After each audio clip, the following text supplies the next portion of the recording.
welcome to the last session of the week.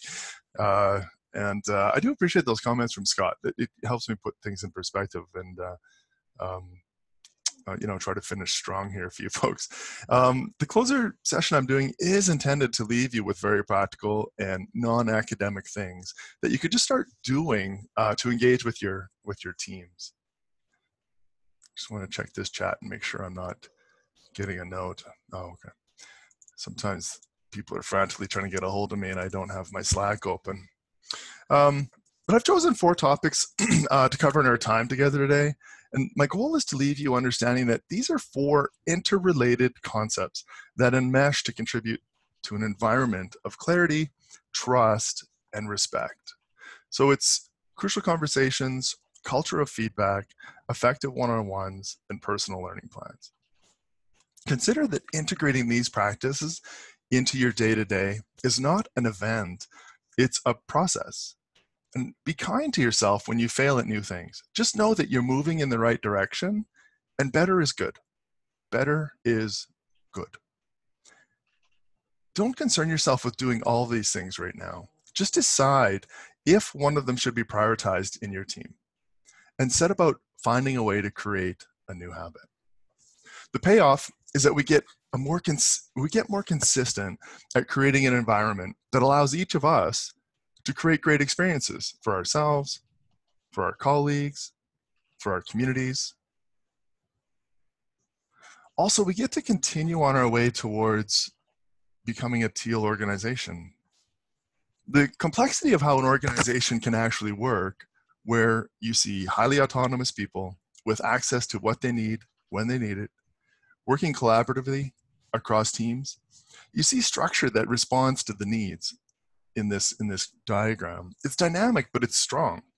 It's flexible, but it's cohesive. This is difficult, but it is what we're trying to accomplish. As we use the fundamentals of IQOS to work towards becoming a self-managed organization.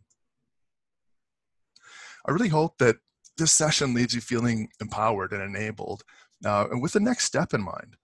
I do frankly have a fear that I could be helping you make a list of more things that you're not doing and that you should be doing. That's depressing and debilitating. I am not trying to do that. Creating space for others to be at their best is a key aspect of self-management. You'll see 3 themes throughout the session. Humility allows us to accept and embrace that we don't have all the answers. And curiosity with humility allows us to look for solutions to problems as a group. And as we achieve more and more clarity, we can more confidently pursue our goals. The point is that every time we put somebody through our arduous hiring process, we believe we have a wonderful person there. Let's ensure that our environment supports them to be who we thought they were. There is a possibility that you're seeing these topics and you're thinking that you already do these things, so you're good. I'm asking you to try to stay engaged with me today and see if you can incrementally move your practice of these things forward. Or look at yourself as a person who's modeling the way for others to embrace these activities. So what does make the most effective people and the most effective teams? Google put a lot of effort into figuring this out into a research project called Project Aristotle. And the research revealed that these are the top 5 attributes of the top teams at Google. This is the type of environment that sows the seeds for a teal organization. And what I love about when I look at these 5 things is that these are all within each of us to give. You can read these and understand A, that they're valuable, but B, you can do these things. The concept of teal organization outlined in this book, Reinventing Organizations by Frederick Laloux. I should also mention though that the concepts I'm talking about today are much more deeply supported on the IQmetrics University site. So consider taking some courses and encouraging people on your team to go through some of the courses there. It's a long-term pursuit. It's not a quick race to the finish. what I'd like you to leave with is knowing that if you spent the next year or two making some space for any of these practices to weave their way into your day-to-day, you will incrementally and perpetually see benefits. These do have immediate benefits, like, say, a light switch. Something immediately happens right away and it's nice, but also consider that there's a medium and long-term benefit that will emerge over time. Wherever you're engaging with your colleagues, the principles of the tools that we're going to look at today will apply. When you're intentionally supporting those around you in the short, medium, and long term, you're providing leadership that is preparing IQers to be deeply engaged. You're building a team rooted in trust and respect, where people have the psychological safety to take risks, embrace challenges, and support others to do the same. Each interaction we have with people on our teams is an opportunity to strive to more firmly establish this environment. Let's just look at how crucial conversation relates to all of this. Crucial conversation creates psychological safety by letting everyone know that if things go wrong, they will be supported. Crucial conversations are not a fight. They are not what happens when things are off the rails. They are conversations you have at the moment when you sense something is not clear, that people are not aligned, that they have differing opinions. By having these conversations, these are the moments where we confirm alignment and move forward together with clarity. There are many ways that you can recognize the need for crucial conversations. If you've lost faith in somebody on your team, that person needs to know that you've lost faith in them. But first, you need to understand why. Personally, I've found myself in some pretty terrible places professionally and mentally because I may know something is wrong, but I'm too scared to find out what it is. Ongoing engagements in all of the elements that I'm talking about today will reduce the chances that that can happen. Maybe you're not confident that your entire team is clear on your work. When you sense things aren't clear, don't accept that feeling. Clarify it early. The cost of not having clarity on a team start out subtle, but they will multiply and compound as the team and the company scale. My team is great, but other teams let us down. This is a consistent theme that we see in the engagement surveys and conversations that I have with people where I'm doing great, my team is really good, but we can't figure out how to get other teams aligned. And the problem, of course, is that when you see this across a lot of teams who are seeing each other as a roadblock, this impairs our collective productivity. It makes it harder for IQers to be civic-minded towards each other. I don't know what my lead thinks of my contribution. Not knowing where you stand is stifling. In an environment of trust, we can hear honest statements without seeing it as a personal attack or a threat. This is something that Crucial Conversations gives us the ability to do, the skill that we're going to look at. Focusing your conversations on objective facts emerges as a really resonant theme in this book. It's because facts are the least controversial thing you can bring into a conversation. Using facts to drive conversation allows you to keep a conversation on track more easily. Conversations are different than confrontations. The goal in these things is not to get your way or prove a point. It's to leave two people more clear with each other and more able to move forward together. Conversations build trust and respect. The missed opportunities thing is if you're thinking that crucial conversations are the ones where things are really blowing up, the book asks us to consider that you've missed several opportunities for conversation at this point. Crucial Conversations is about trying to get better at recognizing earlier that a conversation should happen. So next time you see things developing, you'll be able to see the signs a little bit better, more early. So there's a little scenario here. So Sarah walks in on Adam, who just got finished with a very difficult phone call with a client who is threatening to leave because the communication about scheduled service outages has been unclear. This is causing massive problems for the client, and the relationship was already on rocky ground. Sarah can see frustration and anxiety in Adam's face and is curious about what's going on. Sarah doesn't realize that she has caused this problem, and Adam is about to have a very difficult conversation with her. So let's just see how this could go. I'm just actually going to read this through for you. Just listen to how this conversation could go. So Adam, your inability to do your simple job is frustrating. Sarah, what the hell are you talking about? Adam, I just got completely torn a new one by this client you were supposed to follow up with. They had no idea about this planned service outage, and they were in the middle of a huge inventory count when it happened. Sarah, what makes you think I didn't follow up with them? I spoke with Tony about it while Sue was on vacation. I also sent both emails, email heads up. Adam, oh, sorry. Sue did mention she just got back from vacation. So I just want you to think about how a conversation like that will reverberate through to impact those two IQers, their team, clients, IQ metrics.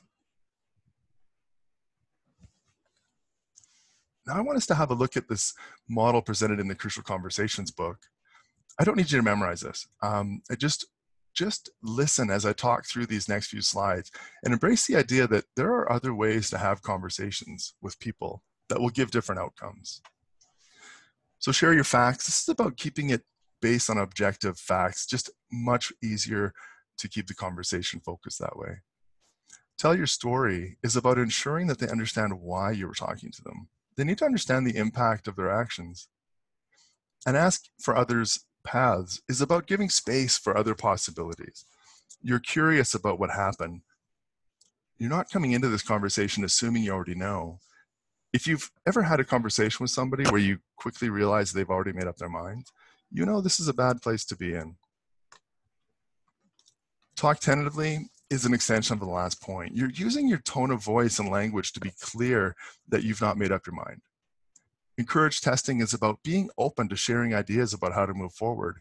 If you recall from the presentations through the week where we talked about tensions versus proposals, this is just another example of that idea. In a crucial conversation, you're building trust and respect by knowing that something happened, but being open to why and how. So I'm going to get two people to read this actually.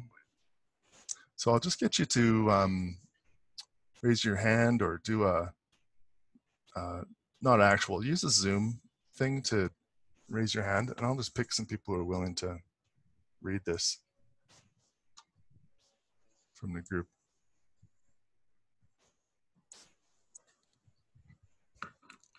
All right, I can see one.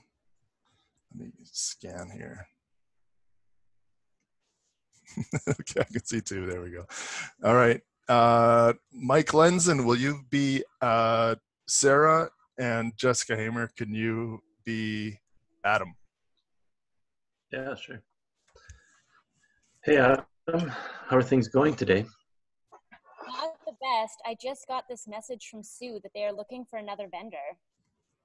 How's that possible? We've been working so hard for their business. Well, Sue was saying that she never heard from you on that planned service outage the other day. Is it possible that you left them off the contact list? I'll have to check my list and get back to you on that. It just does not make sense. But let me check and get back to you. Can we do that right now? This is really blowing up and I need to get it figured out.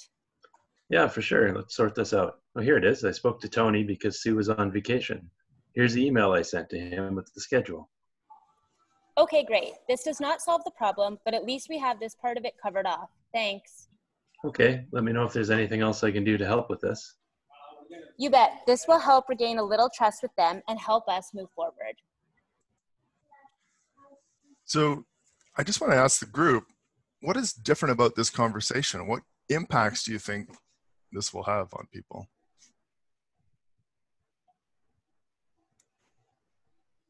They learned something from it. How's that? They learned about the miscommunication, and I sense that they are taking steps that will prevent it from happening again in the future. Yeah, yeah. They led with trust with each other over the client. Yeah. Which impacted how they, like, it just impacted their conversation, so they built more trust towards each other. Yeah. Sorry, go ahead. I was just going to say they led with questions versus assumptions, trying to find out the facts versus assuming the communication didn't happen. Yeah. What were you going to say, David? Oh, no, it was actually very similar. It was just saying that there was a lack of assumptions in this one, whereas the first conversation was full of assumptions about what happened, rather than, this one they figured it out. Yeah, serious impacts. You know, all the things that you folks are describing, these have really serious impacts. They describe a scenario on a team that is working together. Clients will see this. Other teams will see this, and it has a really serious impact on everybody that you run into. So anyways, how to prepare for these crucial conversations. There's actually a model that the methodology is quite simple. You're just asking yourself some form of these 4 questions. You'll see a copy of these in the questions in the workbook, so I don't need you to write these down or memorize them or anything. I just really want you to think about the implications of questions like this as I go through them. So what do I really want for myself? This is your chance to clarify the actual tension, the problem at hand. You could use the 5 whys that Scott talked about in his session to get at it, but this question gets you to be clear about why this matters to you. When I think about this problem, is it trivial? Should I spend my time on this? What do I really want for others?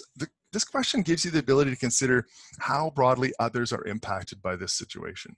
If you find that it's impacting clients and partners and other IQers, then suddenly you have much more of an impetus for action. Another benefit of this question is that as you consider those other stakeholders, you acquire more language to use in the conversation. So you'll actually have a more compelling discussion available to you when you get into it. What do I really want for this relationship? It is useful to remember that you have a very important professional relationship with this person. The conversation you're going to have is part of that bigger picture, and the impact of that conversation will resonate through time. How would I behave if I really wanted those results? Gives us a moment to pause to consider how you would actually behave in a way to get those outcomes. It'll help you focus on the actions and statements that will get you the result you're interested in. So this is the model. I actually want to take 8 minutes for you to work through this. I have an activity here for you. It's a personal one. I will not ask you to share any details of this, but I'm going to give you 8 minutes to work through this process with either a fictional or an actual crucial conversation you may think you want to have. So if you look at page 33 and 34 of this workbook,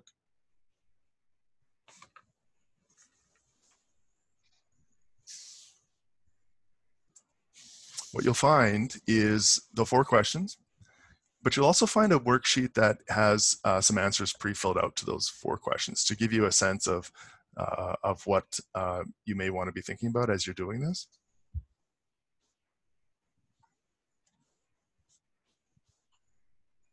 Are people starting to find that? Sorry, Clayton, what were the pages again? 34, 33. Thank you. Thank you.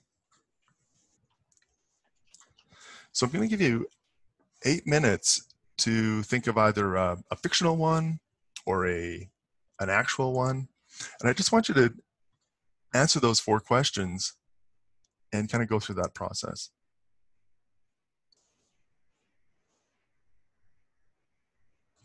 So just with a few seconds left, maybe just have a look back at those questions and your answers and just try to imagine how that conversation might go. What sort of outcome you might get that might be different from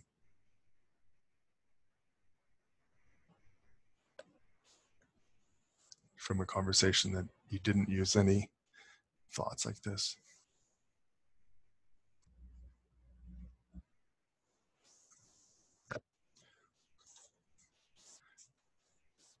So I'd be interested to know, again, I don't want any details of anything here, but would anyone like to describe what that was like? What was going on for them when they did that? It's hard because you have to put yourself, you have to not subjectively look at yourself from their perspective and really think about what they would want out of that outcome as well, not just about your wants, which is difficult. Oh, wow. That is beautiful. Dude, that is pretty beautiful, because what you're, this, in that case, Michelle, what that's done for you, of course, is it's put you, it's put clearly the larger picture in frame for you. So you have moved away from trying to win a conversation or prove a point, but rather to think, oh, what do I really want out of this? That's pretty fascinating. Thanks, Michelle. Anybody else have any experience there? Just unmute yourself. And I'm realizing I've let like a couple of items kind of bundle up, whereas I probably should have had a crucial conversation on one point before. Yeah. But I found myself, as I was going through the questions, I was like, oh, I actually have too many items. I need to focus back on one. So that was interesting to me and quite eye-opening. Yeah. Oh, that's sweet. That's great. Anyone else have a thought? And it made me think that some of this would be really good to walk through with a coach, to think about, is this kind of how I want to approach it, and am I going to get the results that I want with what I've laid out? Yeah, you're making me think I'm maybe sharing my slides ahead of time. But because this is the next thing. I wanted to mention this. Having conversations like this is sometimes quite challenging. And I want you to know that you're not alone when you leave these sessions. If you want to have that conversation, but you're not sure how, consider reaching out to any number of people that are around you that would just be honored to help you. It could be a coach, colleague, a mentor, your lead. There are people around you that will help you. Thanks so much for all those insights. Those are excellent. Really help make the point. So yeah, I was going to have this conversation, but let's just carry on. I want to talk about a culture of feedback and creating a culture of feedback, why it matters, and how to start along that path. Feedback and crucial conversations are two deeply interrelated skills. They work alone, but they become more powerful when used together. If you think about the questions that you're asking yourself about a crucial conversation, those same questions can help you prepare to give some feedback. What do I want to happen? How does that impact other people? What do I want for this relationship? How would I act if these things are true? There's many models of feedback. I've just selected one that is particularly powerful for establishing a culture of feedback. The source is this Manager Tools website. Strongly recommend this podcast for anyone looking to get a deep and broad perspective on really applicable tools of leadership. These two have been doing this for a long time, and they have great methods, and they're easy to listen to. So I'd encourage you to consider that. But how do you recognize a culture of feedback has been established on your team? These things will ring true for you. Several times this week, I explain the impact of someone's actions to them. I hear team members telling each other the impact of their actions. I've requested feedback from my lead, or I've requested feedback from my team. I ask if it's a good time for feedback. I know there's a lot of teams that do this stuff, by the way. We've been working at implementing a culture of feedback at IQ Metrics for, I think, 3 years. These things take time. They take time. But so if you know things like this are happening in your team, you're deep into it already. And it's likely showing up on your engagement scores and the comments that people are leaving. I just want to look at ineffective feedback and describe why. These quips, feel useful at the time, and they're not wrong. Actually, they're not bad either. I'm not saying that, but they are unclear. So the problem is that people are left to interpret or assume what they actually did to garner your praise. The story they make up may be different than what you're referring to. So if the purpose of feedback is to get more of what you want and less of what you don't, describing it a little more clearly is helpful. So, for example, you're killing it, pal. I love it when I say that. I don't know why. You're killing it, pal. The way you got that difficult project done on time was impressive. So the details bring the clarity here. Again, here you see the clarity of what's happening. That is so good. Nice job in there. When you show up to meetings prepared and engaged, you are so effective. When you react to difficult situations with colleagues by shutting down, it removes opportunities for us to work together. So you can hear the what and then the why. This powerful feedback is pretty clear. It's possibly hard to hear, but it gives clarity and it will open up channels of communication for you if you use both sides of that. And there's a value to both parties here. Feedback's not a one-way street. The provider of feedback, when it's clear, they get more of what they want. They get to describe what they're seeing and why it matters. That's powerful because that's a way a leader can impart their perspective, what they appreciate, what they look for. And the opposite is true, what they don't value. The recipient gets the gift of clarity. They understand how their actions impact others, and they also learn that they are surrounded by people who want them to be at their best. The formula is really simple. Ask if it's a good time for feedback, describe the behavior, describe the impact of the behavior, and then you close. Just a simple close, thank you, or can you stop doing that, or something really simple. The more you use this formula, the more others around you will use it. As a leader, you are modeling the way every day with whatever you're doing. Creating a culture of feedback on your team, well, I shouldn't say this quite, it's not quite right, but it does start with you. You do have an opportunity to model the way here. So while we do teach this as a formula, it's just to make it easier for people who engage in feedback. I assure you this will not sound like a formula after a bit of practice, but frankly, even if it does, the effect is so great, people will love it.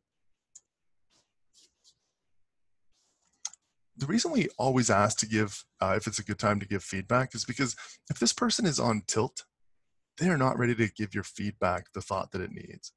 And the goal is to get more of what you like and less of what you don't. So give the feedback when somebody can hear it clearly. And we just use simple statements. Can I give you some feedback? Hey, can we talk about that? People get used to hearing this. When you're describing the behavior, if you're keeping it clear and simple, just describe what you saw happen. We do get into really difficult situations when we make assumptions about why somebody did something. You only know why you would have done that in that situation and in what you think the situation was. But the reality was you don't know the circumstances and you're not that person, so you would react differently. And I would encourage you to be aware of the story in your head you have around that person at the moment, because it will impact your tone and body language. Tracy mentioned this being present and mindful earlier in the week. These are the moments that practice really pays off. Using simple statements to start these conversations is really helpful. And you're just describing, hey, when you call a client, when you miss a deadline.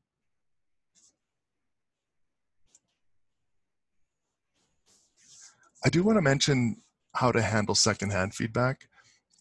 If you believe the feedback is true, share it as your own feedback. If you're not sure if it's true, don't share it as feedback at all. Maybe have a conversation to investigate more, but this is not the time for feedback.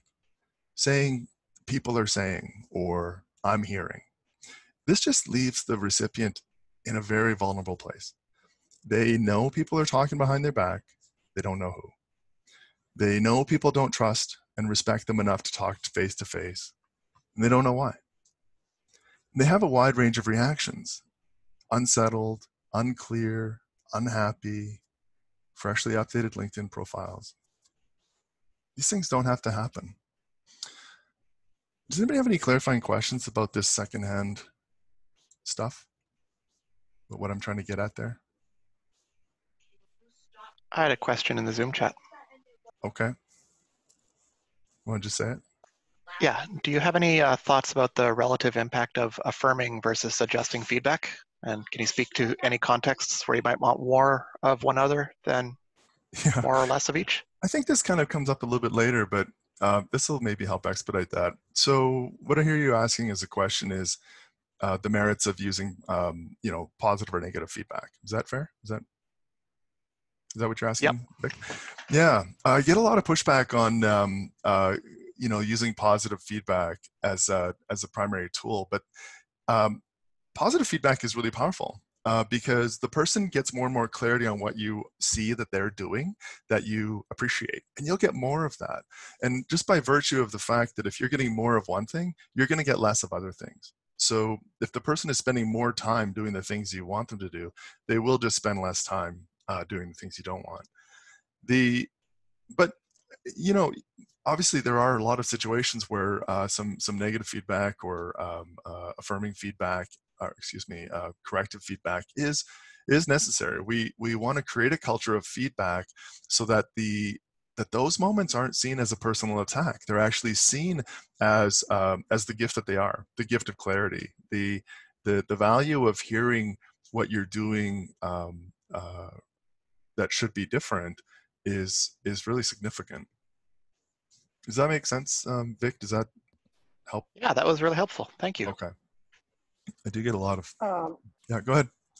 I have an additional about the secondhand feedback. Is there any difference in how you handle secondhand feedback if it's top down versus, peer feedback? Does that make sense? Yeah, that's a good question. I was thinking of, the I'm hearing typically does come from peers. It's when other people are not comfortable sharing feedback with somebody, and then they go to the lead in the hopes that this problem will get resolved. The top-down stuff, you're talking about your lead recognizing something needs to change, and then you need to pass that on. Yep. Yeah, I think, again, the rule applies, or the guidance applies, except that this is good feedback, and come up with some language that contextualizes it for that person as you know them.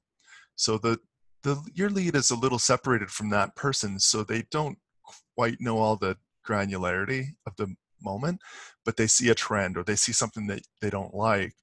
And it would be up to you to take on that feedback as if it was yours and make it yours and give that person useful, productive language. Does that make sense? I'm answering your question? Yep. Okay. All right. All right. Well, thanks for that.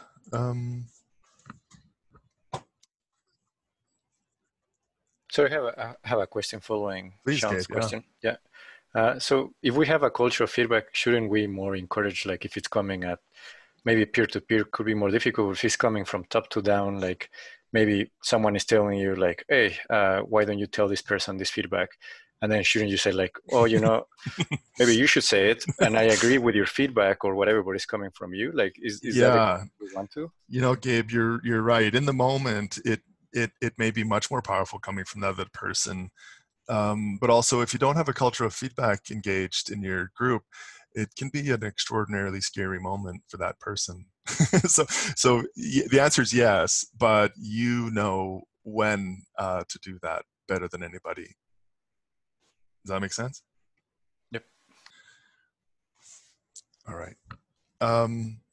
Anyway, so describing the impact is, I just want to go back to this formula here. Describing the impact allows this person to understand more clearly how their actions impacted others. Often you'll find when you give the feedback, they'll be quite surprised. It was not their intention to do whatever the negative thing was that you're seeing. And often they'll be remorseful or embarrassed. If they are not embarrassed, that's okay. It's not the point. But them knowing the impact is often enough for them to just change their actions the next time. That's why we don't, in this model, spend any time giving solutions, which I know a lot of leads are uncomfortable with, but I'll talk about that in a minute. It just sounds like this. Hey, when that happens, the client calls me to thank me. I appreciate it. The team's job is much easier. It's just simple language that you want to use to impart. And I know this sounds really simple when we're doing it, but I can trust me, when we do this exercise in a couple of minutes, it is so hard to get that language out of your face. It is just to be concise and not be run on, to clearly describe what you saw and why it mattered. It's the trickiest part of this whole thing. That's why I'm going to force you to test it out. But anyway, so the closing is really simple. It's just a thanks or a can you keep doing that? There's nothing prescriptive here. So why am I not telling people how to fix the problem? I just want to clarify this as leads. I get pushback on this from leads quite a bit. And I know that very often there is a need for further conversation. You should have it.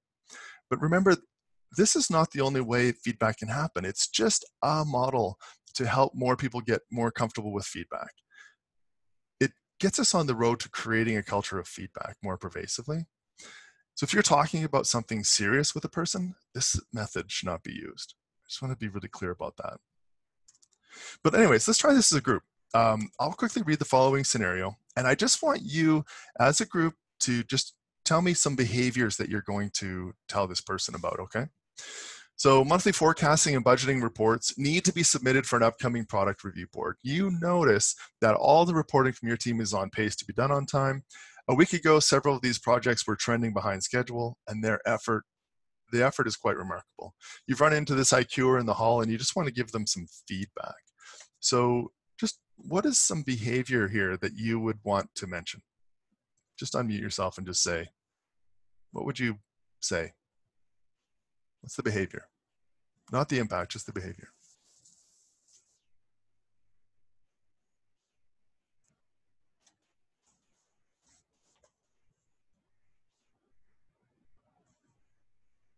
Anyone?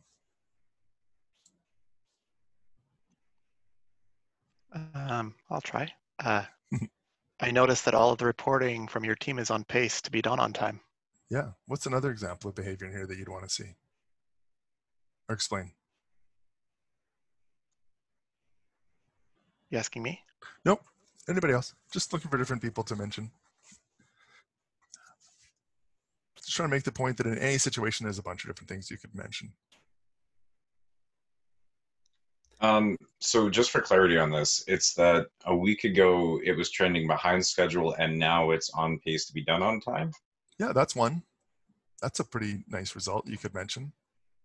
Okay. I just wasn't sure if it was saying that it switched from on time to trending behind schedule. Oh no, backwards. It was a week ago these projects were trending behind schedule, but now you can see that they're all on pace. It's quite remarkable. Excellent. Okay, cool. So it's a positive one then. Yeah. It's positive. Okay. Even just from this response, you can see this is actually not as simple as it sounds when I'm reading this formula and then you see this situation. You can see people just aren't jumping up and down to say, oh, hey, here's what the behavior is, because it takes practice. That's okay. Now let's look at this and describe what is the impact of that behavior. Does anybody have a sense of why this matters? Why would you care to mention this to somebody? Well, now the Ron is going to be able to do all of his reporting in the CF and make sure that the exactly company's doing well. Exactly. It's that simple. Now we can, yeah, you're right. Is there another thing that you would describe as an impact on this? It's probably going to help support other teams' projects and other related projects. 100%. So you guys are looking at different stakeholders. There's everything we do has these broader impacts. Anything else? Maybe also the team found out how to work together, and now the rest of the things will come to place. Exactly. As a lead, you'll know what's going on in the team, and you'll be able to figure this stuff out and be able to really pinpoint things that really matter to certain people at certain times. That was great. Thank you for opening up on that. I'm actually going to put you in little groups with this one. So this scenario, I'm just going to put you in little groups of maybe 4. And what I want you to do is take a minute, find the behaviors and the impacts in this example, and I want you to take turns giving feedback to each other, which is going to be awkward. But go around the group at least twice, and I just want you to experience getting the words out of your face. So you're going to read this, and you're going to say, what would be an example in here? Let me see if I wrote an example.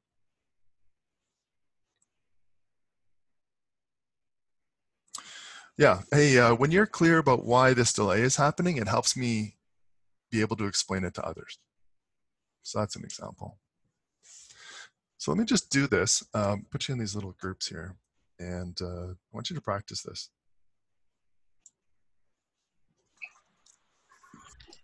Did you guys get a chance to get through some feedback? We did a couple. What we learned is that it's very, very challenging for people not to jump into solutioning. Yeah. Yeah, that is one of the key outcomes of this exercise. Yeah, it's very hard to not want to solution things. When we viewed it, we thought that it isn't actually feedback you should be doing to start on this at all, because you don't actually know what the actual issue was. Was it something within their control, out of their control? What actually happened? Because maybe there's nothing they could have done about it whatsoever, and they told you the second that anything happened. Yeah. And they came up with a good plan. So maybe there's not actually any feedback for the person. You'd actually understand first before you're just jumping in and giving feedback on things. Yeah. Yeah. I was just trying to get you to recognize that there's, something simple like, hey, when you let me know these things are falling apart ahead of time, this gives me a chance to come up with alternative plans. So thank you. Just something simple, like just notice a behavior in the activity and just key in on it. That's all I was trying to get you guys to do. But, yeah. Clayton, I have something to add. I think beginning with a feedback might open up that next avenue of asking those questions. Like if you appreciate that someone came to you, they may now be more willing to engage more with you than if you just ask questions. Yeah. Agreed. Can you just see my one screen? Did I share out the right screen here? Yep, you're good. Okay, good stuff. Thanks. All right. Well, let's what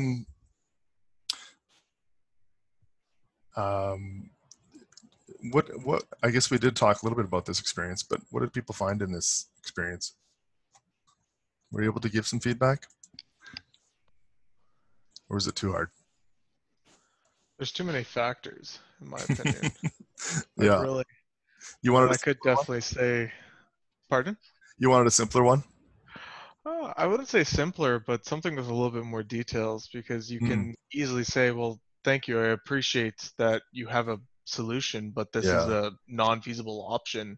We might say lose X client because of this factor, or, but if it's a fact where if I push the release today and it breaks everything, then I would fully understand. So a little bit more detail. I was just trying to give a simple example, but that one that had a few options in there. So you could go with some negative feedback or some positive. But yeah, I see what you're saying, Matthew. Thanks. All right. Well, let's chalk that one up to not working so hot. But let's just flip over to one-on-ones here quickly then, as we work through to wrap up here.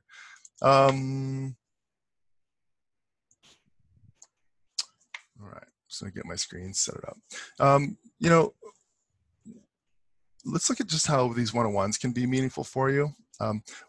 When you ask yourself about one-on-ones and whether they're effective, one of the things to consider is that canceled one-on-ones can model the idea that the space we're making for that person is secondary to other things. And at times it might be, but consistently counseling them kind of sets a tone. I do get some eye rolls at this one, preparing for one-on-ones, but I can tell you that once I ran into a lead that I realized was preparing for my one-on-ones, I realized she was taking my career more seriously. And then I started taking myself more seriously, and it really kind of changed my life quite a bit. And I described this person as being on my personal Mount Rushmore earlier. A one-on-one is supposed to be a time to develop the professional relationship you have with this person. I'm not saying you don't want to shoot the shit sometimes and get to know some things about their home life, but if you find that one-on-ones that's becoming the point of your one-on-ones, you should feel free to cancel them frequently. Because what you're trying to do is get at the professional relationship and developing that professional relationship. So if you look at this Project Aristotle outcomes, all of these aspects are deeply supported in one-on-ones, but I think a key desire should be to develop psychological safety. The challenge should be to make sure that your actions are consistently demonstrating that this meeting is about the IQer.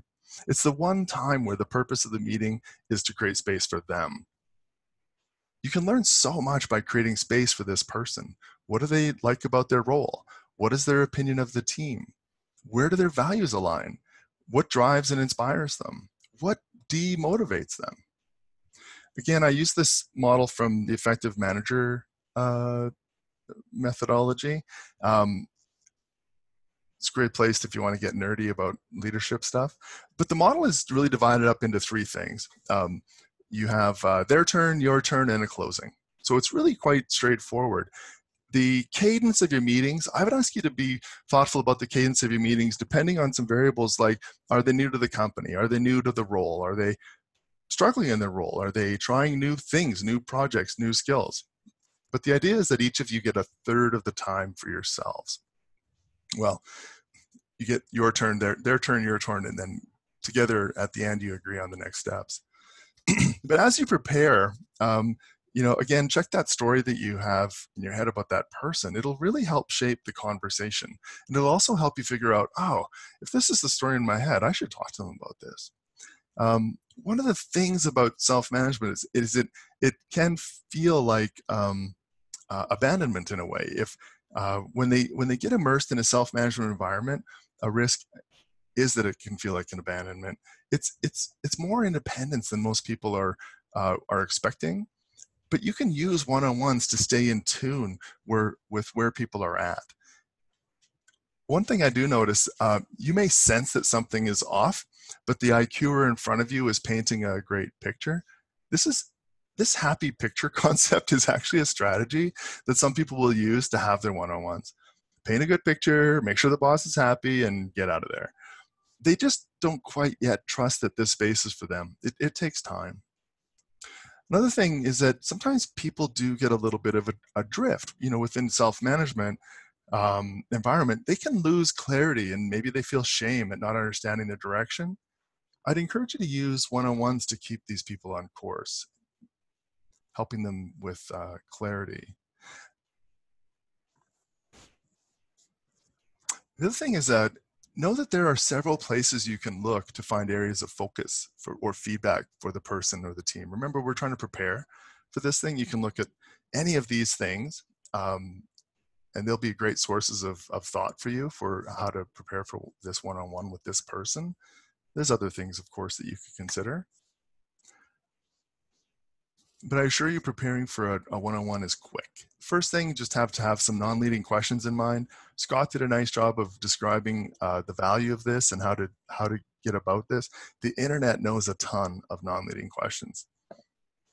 But what they really end up doing is allowing the IQer to realize that this meeting is about them. They don't have an agenda implied in their opening questions. They just allow for exploration. They create space for them to share what's actually on their mind. So over the months, you'll get better at this. You'll just continually get better at this, and you'll get better at assuring the IQer that this space is about them by asking questions like this. These types of questions can help them understand that you value their opinion. Are there processes that get in the way of what we're doing? Do you think our OPSP is realistic? Is there anything I can do to help you? What do you think our team does well? What do you think we can improve? These types of questions can help them learn what sorts of things you reflect on. They respect you, and they will benefit from learning what you're curious about. Especially early on, leads tell me that they don't think people want one-on-ones because they don't say anything. Just letting that silence sit there will validate for this person that this space is theirs, and you are truly interested in whatever's on their mind. After a slightly awkward amount of time, just ask another question that has maybe a bit more focus, and over time, they'll start to really trust that opening as being their space. But as they start to share, I'd encourage you just to be curious. Just engage in their conversation, ask some more questions. Scott, I think, talked about this, about active listening.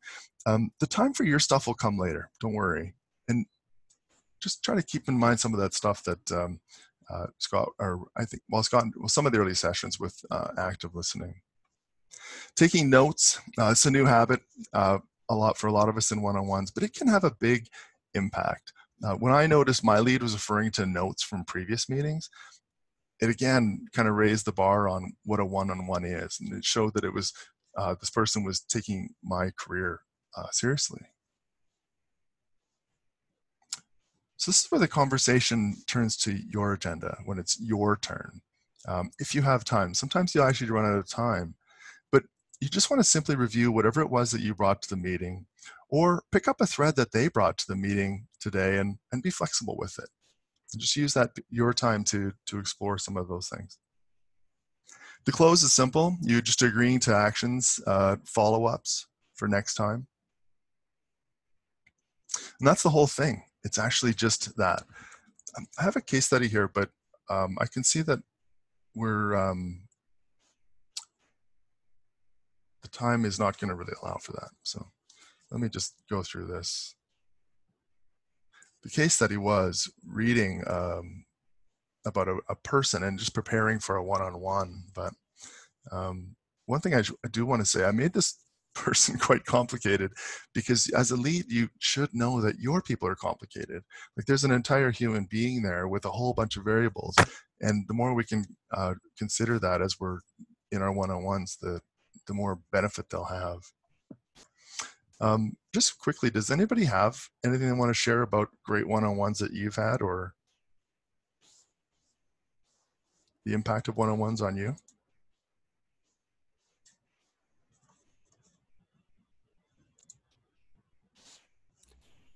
Hey, Clayton, I can speak to that. Yeah.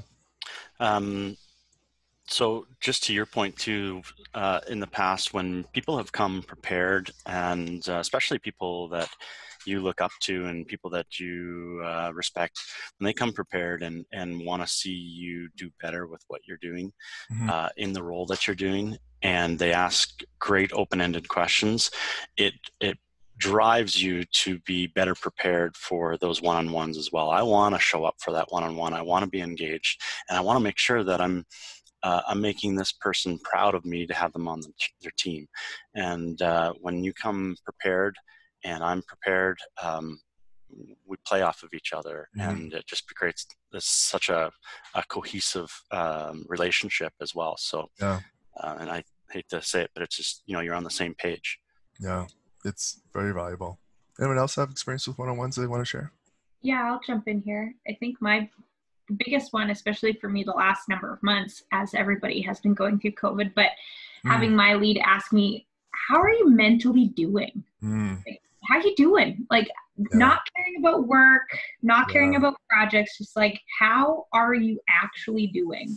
And then letting them just talk and understand that you're allowed to feel like you're freaking out, because you're allowed to feel that way, or you're allowed to feel happy and excited, or whatever it is. But having someone ask you that and actually care about the answer has been impactful. Yeah, just that moment where you get to connect with a person with a broad question like that, that's meaningful for the moment. Anyone else have any one-on-one thoughts? I found it's good to test kind of new initiatives and directions. Yeah. So before just kind of having a group discussion and presenting an idea, I find it really helpful to first pose it with a variety of people in one-on-ones, more as like, here's kind of a problem. How would you approach it? What are your thoughts on it? And then kind of go back and put that together. And then when we have a group discussion, everyone's already thought about it a little bit. And I find it's really helpful to get buy-in into new stuff. And what Mike's describing there is psychological safety, right? That is the sweet spot when you can get to your one-on-ones and see that they're for you, that they're for you to, in this case, Mike is bouncing ideas off of. That's a great spot to be in. And that's where you're going to start getting just a deeper level of engagement with people. You're going to see these things on your engagement surveys. You're going to see that people are engaged in your OPSPs. It's just the way it works. All right. Well, thanks so much for that. I appreciate it. I want to close with personal learning plans. This is, many people have these things. After 6 months, the office administrators do these as part of their onboarding process. I think as a company, we haven't quite yet found a way to integrate these into the day-to-day of our work. But I'm going to ask you to consider making one-on-ones your integration point. And I just want to go through a few minutes of describing how that's going to work. Remember, we're looking at these desired outcomes, and we're trying to figure out a way to get more of these things. Personal learning plans are a way to demonstrate and act on a broader view of an IQer. It's a way to show how you see the person performing, how that impacts the team. It gives you a chance to impart your vision of the future. It helps you realize, oh, they don't understand my vision of the future. As leaders, we often think deeply about things and then assume that people around us also know these things, but it's just often not the case. And these will be in your one-on-ones and through personal learning plans, you'll start to see that. But you'll get a much more clearer sense of the experience that these people are having. I know this is just yet another thing. Remember, you can't do everything.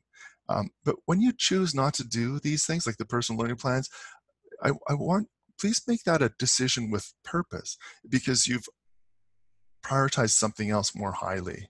And when you're ready, start using them.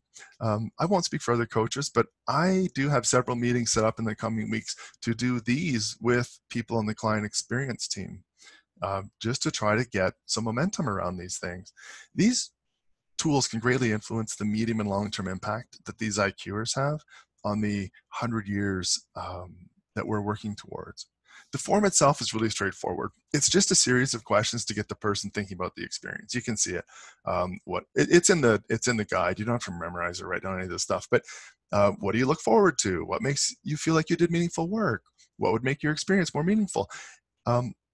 It's just a series of questions to get them thinking about the experience they're having.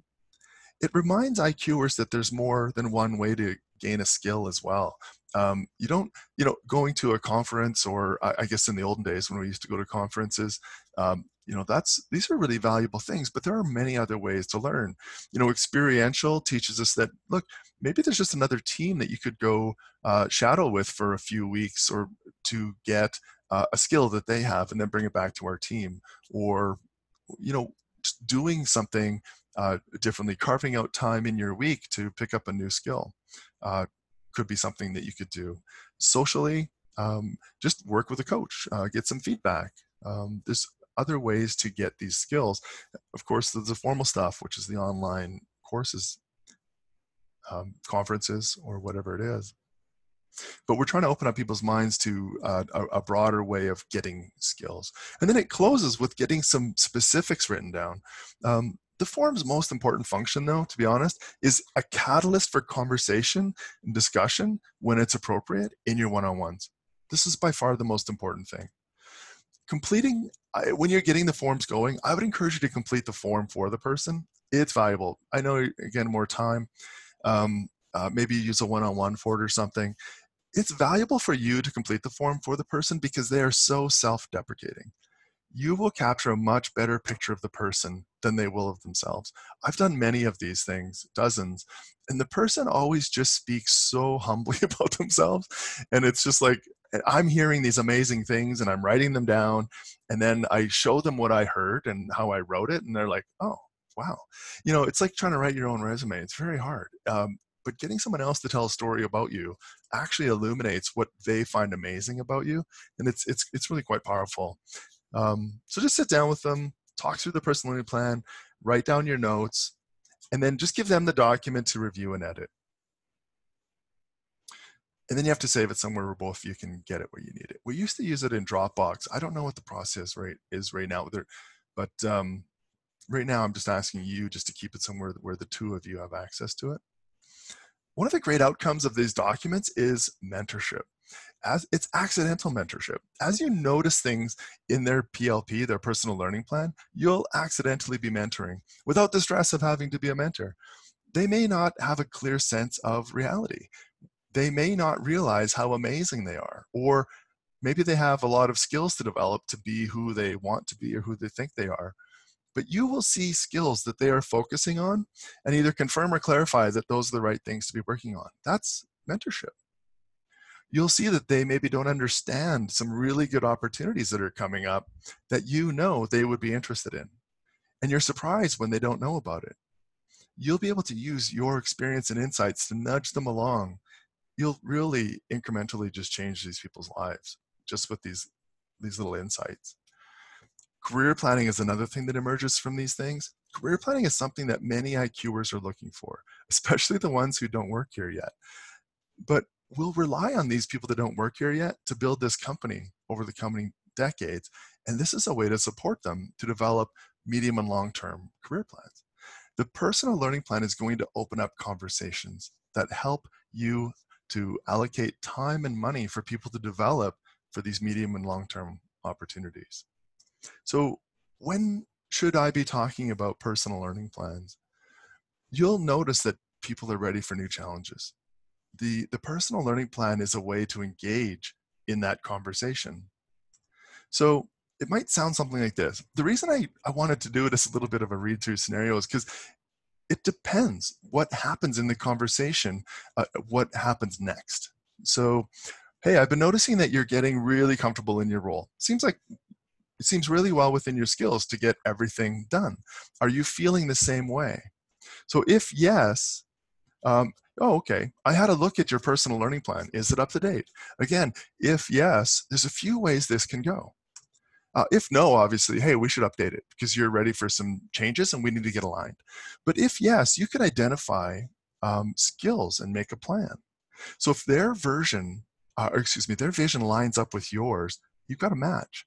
And you can get into a discussion about how they might acquire those skills and if they need a budget allocated of time or money, whatever the details are, and you two are working together now to move this forward. This is a really powerful moment. People love this. They feel great. Another valuable outcome is that you may realize this person doesn't understand your current or future vision of the team. And this is your moment to share it and help this person see where you see them fitting in. You can then update the personal learning plan. You may find that the person should take a part-time role in another team for a period of time to get a new skill, or they should take a class or read a book. Whatever it is, the options are many. But this personal learning plan document will be a catalyst to these moments. And they're really powerful. Does anyone have any experience with a personal learning plan that they want to share?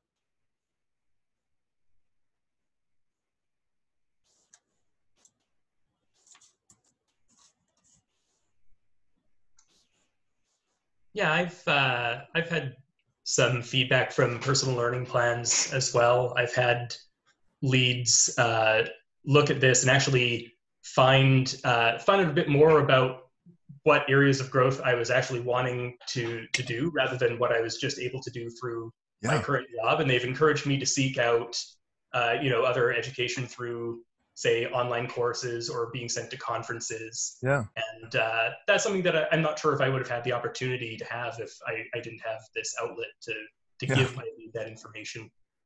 Yeah, that's so powerful. Anybody else?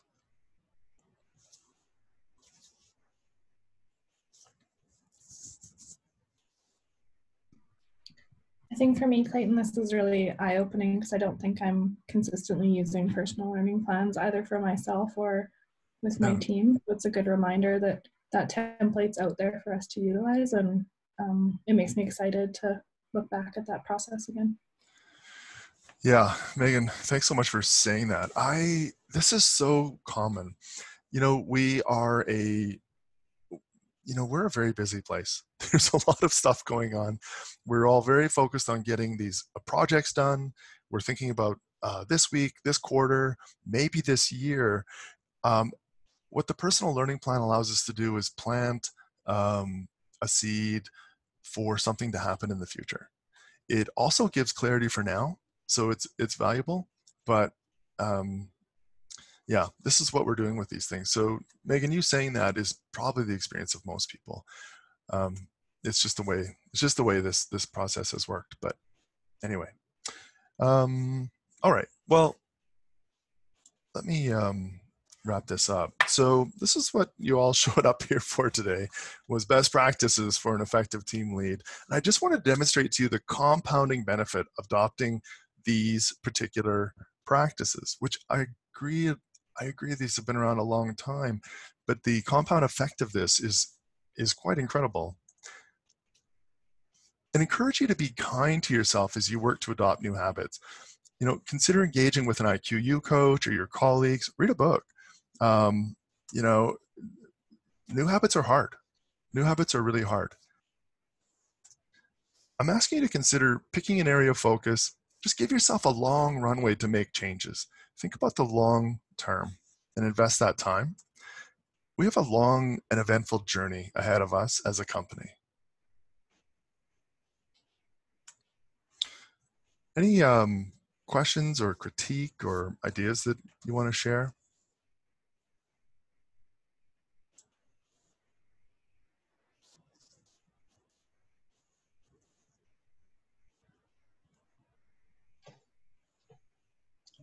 I've had challenges getting people to complete their personal learning plans. Do you have any ideas on how to encourage them or how to present it as something that is valuable to them?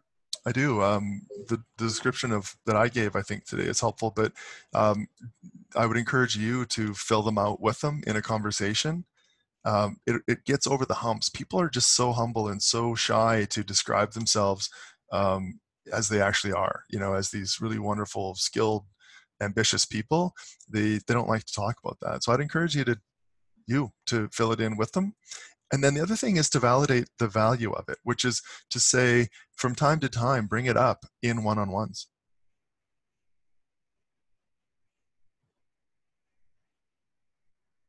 When I think of my experience doing it, like I had the same experience you did, where it was done basically written for me as, you know, interview style. I go through and it's filled out, and you know, it paints a different picture of you than you really think that you are presenting, and I found that really valuable.